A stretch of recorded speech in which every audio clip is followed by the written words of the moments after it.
আসসালামু আলাইকুম প্রিয় মুসলিম ভাই বোনেরা, আপনারা জানেন কুখ্যাত হাদিস অস্বীকারী আক্কাস আলী, যিনি কিউবিএস চ্যানেলটি পরিচালনা করেন, এই ব্যক্তিটি অনবরত মুসলিম জাতিকে বিভ্রান্ত করে যাচ্ছে তার বিভিন্ন অডিও ভিডিওর মাধ্যমে।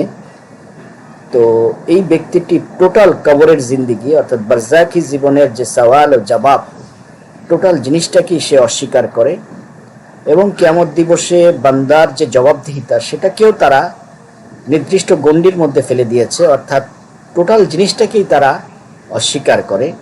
কবরের 3টি প্রশ্ন সহ অসংখ্য সহিহ হাদিসকে তারা অস্বীকার করে। এই ব্যক্তিগুলোর কথা আমরা একটু শুনব, তারপরে ইনশাল্লাহ জবাব দেওয়ার চেষ্টা করব। তো আগে শুনে নিই।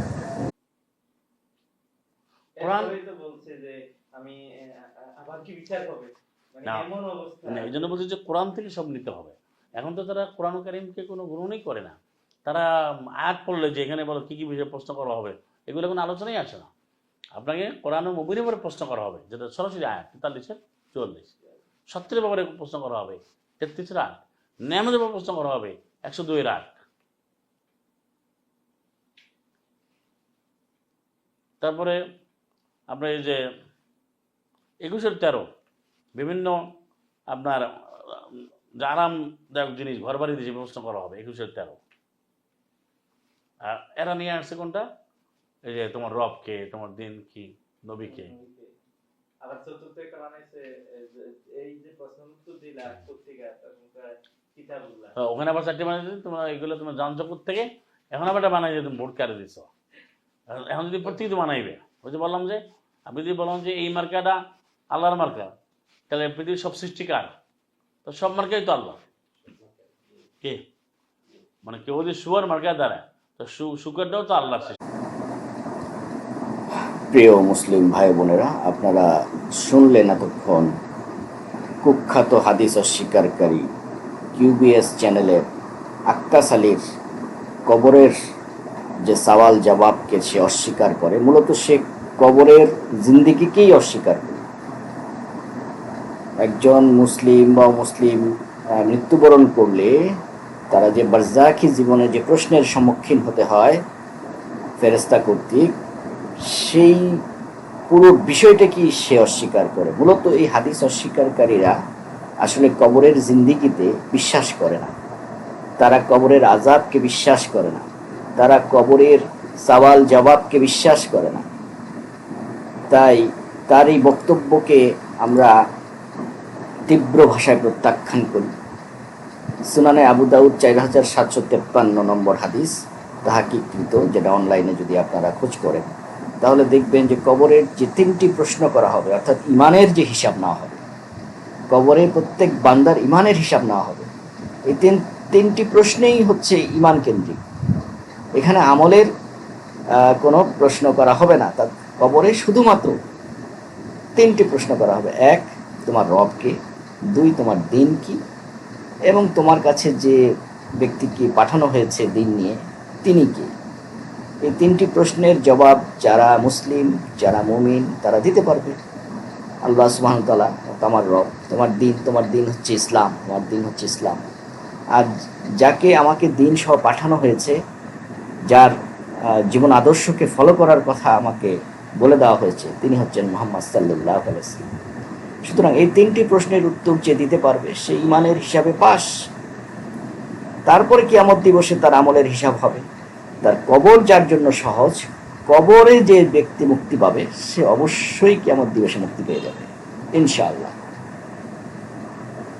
আর কিয়ামত দিবসে আল্লাহ সুবহানাহু ওয়া তাআলার পক্ষ থেকে আমরা 5টি বিষয়ে প্রশ্ন করার ব্যাপারে সুনির্দিষ্ট হাদিস পাই।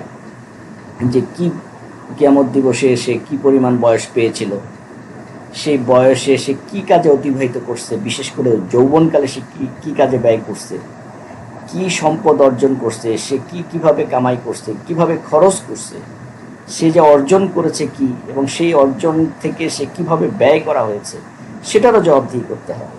এবং সে যা শিখেছিল, অর্থাৎ যতটুকু সে এলেম অর্জন করেছিল সে এলেম অনুযায়ী সে আমল করেছে কিনা, এই 5টি প্রশ্নের অ্যান্সার দেওয়া ছাড়া কোনো বান্দা কিয়ামতের মাঠে তার পা নাড়াতে পারবে না। তিরমিজি হাদিস নাম্বার 2419 নম্বর আপনারা ইসলামিক ফাউন্ডেশনে পেয়ে যাবেন। তো এই যে কুখ্যাত হাদিস অস্বীকারী এই আক্কাস যে সমস্ত আয়াত দিয়ে আমাদেরকে বোঝানোর চেষ্টা করেছিল, ওই যে সূরা তাকাসুরের 102-8, অতঃপর সেদিন তোমাদেরকে নিয়ামত সম্পর্কে জিজ্ঞাসা করা হবে।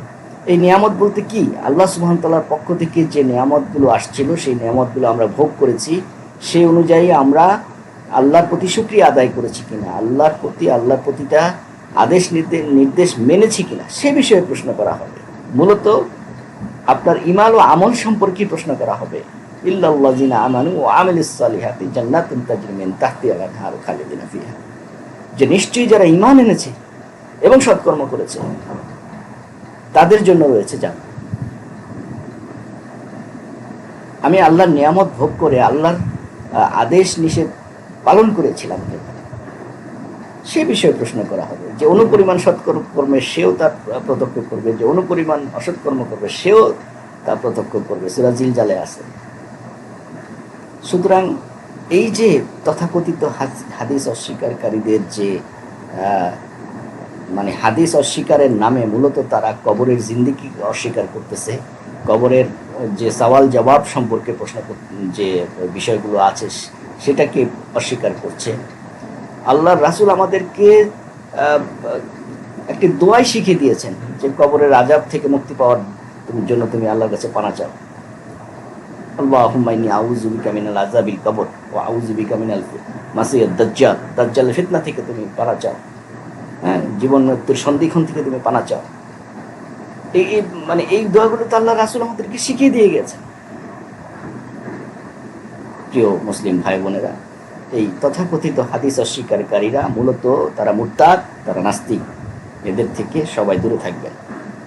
আসসালামু আলাইকুম ওয়া রাহমাতুল্লাহ।